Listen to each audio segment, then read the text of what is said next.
स्वागत है दोस्तों आप सभी का। तो इस वीडियो में हम लोग देखने वाले हैं जल प्रबंधन के बारे में। तो जल प्रबंधन की जैविक प्रणाली में जल संरक्षण एवं सिंचाई तकनीक के बारे में सब कुछ देखने वाले हैं। तो ऑर्गेनिक फार्मिंग के लिए वीडियो आपके लिए बहुत इम्पोर्टेंट हो जाएगा और जल प्रबंधन के लिए भी तो वीडियो में बने रहेगा। तो जल प्रबंधन का अर्थ है जल संसाधनों का योजनाबद्ध, विकसित और नियंत्रित तरीके से उपयोग करना ताकि जल की उपलब्धता और गुणवत्ता को बनाए रखा जा सके।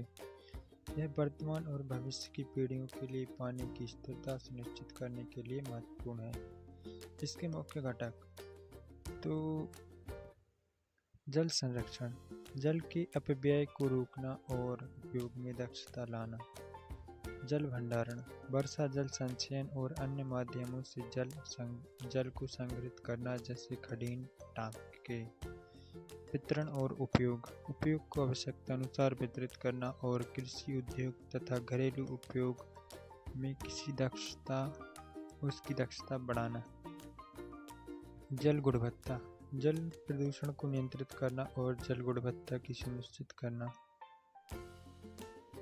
भूजल प्रबंधन, भूजल के अतिदोहन को रोकना और कृत्रिम पुनर्भरण करना। जैविक प्रणाली में जल संरक्षण,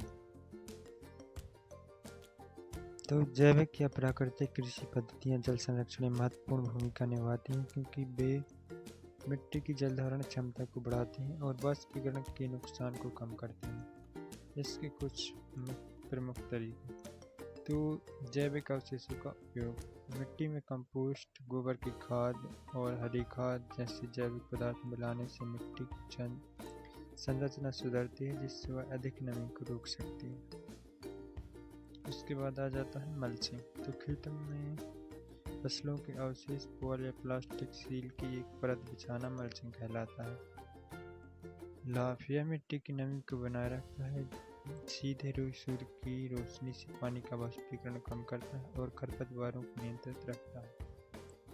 तो अगला है हमारा कवर फसलें या कवर क्रॉपिंग, तो मुख्य फसल की कटाई के बाद खेत को खाली ना छोड़कर दलहन या अन्य कम अवधि की फसलें उगाना।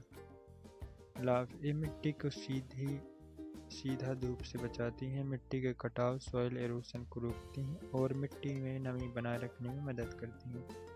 अगला है वर्षा जल संचयन, रेन वाटर हार्वेस्टिंग।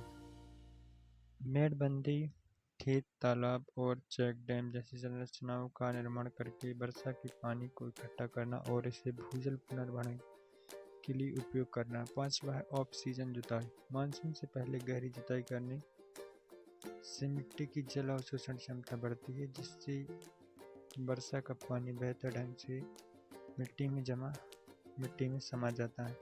सिंचाई की आधुनिक तकनीकी, पानी की बचत और उपयोग की दक्षता बढ़ाने के लिए सूक्ष्म सिंचाई प्रणालियाँ सबसे प्रभावी मानी जाती हैं, जैसे कि टपक बूंद सिंचाई या बूंद बूंद सिंचाई या ड्रिप इरिगेशन।